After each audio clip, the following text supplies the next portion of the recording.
At the cost of its sounding कि हम बहुत कराची एजुकेशन बोर्ड बैशिंग कर रहे हैं, लेकिन जब चीज़ें सालों में कभी ठीक ना हो रही हों और वही प्रॉब्लम्स हर साल हम देखते चले जा रहे हों, तो क्या करें? मतलब can we be blamed for bringing up the same situation and the same topic again and again? तो अब यही हुआ, पहले ही हुआ जी कि कराची के मैट्रिक के इम्तहानात जो थे सालाना फाइनल वो होने थे, बच्चे बेचारे इंतज़ार में ही बैठ गए कि कब उनके रोल नंबर आएंगे, कब उनका जो कौन सा मरकज़ है, कौन सा सेंटर है, वो जाके वहाँ एग्ज़ाम देंगे। इतना डिले सब कुछ हो गया कि 7 अप्रैल जो डेडलाइन थी जब एग्ज़ाम स्टार्ट होने, वो तब तक आए ही नहीं, एग्जाम्स को आगे करना पड़ा।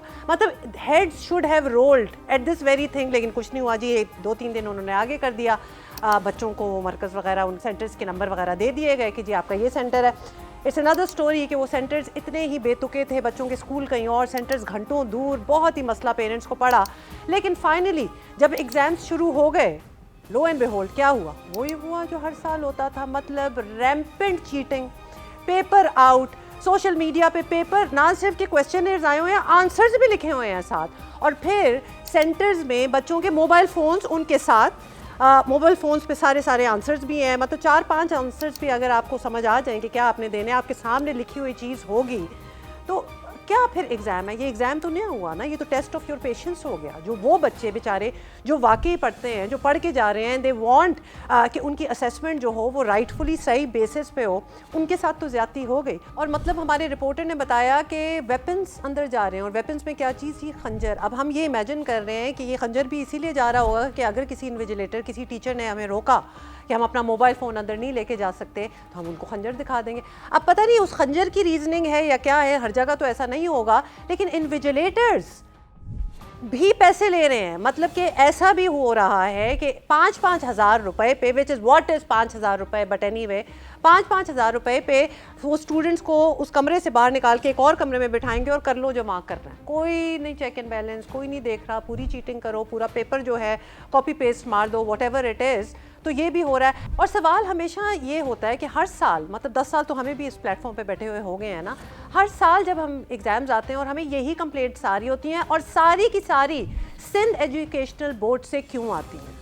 मतलब छोड़ दें बाकी दुनिया को, आप मुल्क में ही बाकी सूबे भी देख लें, उनके भी तो एग्जाम्स हो ही रहे होते हैं। नेवर, मतलब इस तरह रैम्पेंट जैसे ऑलमोस्ट इन्फेक्शन हुई हो चीटिंग की, ये हम कभी किसी और बोर्ड से नहीं सुनते, only Sindh board. I mean हम हमेशा सोचते हैं कि अगर एक अच्छा टीचर भी हो ना, एक अच्छा हेड भी हो, ऊपर अगर इंतज़ामिया प्रॉपर हो, तो ये नहीं हो सकता कि नीचे ये सारी चीज़ें इस किस्म का, I am sorry to say for lack of a better word, गंद पड़ा हो, जो कि हम देख रहे हैं। एंड वी ऑफन वंडर कि कोई अकाउंटेबिलिटी होगी?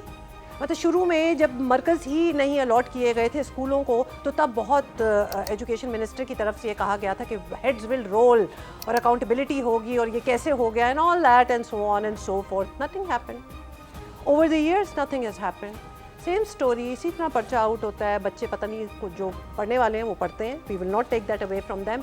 जो नहीं पढ़ने वाले होते हैं उनको पता है there is a way out for them.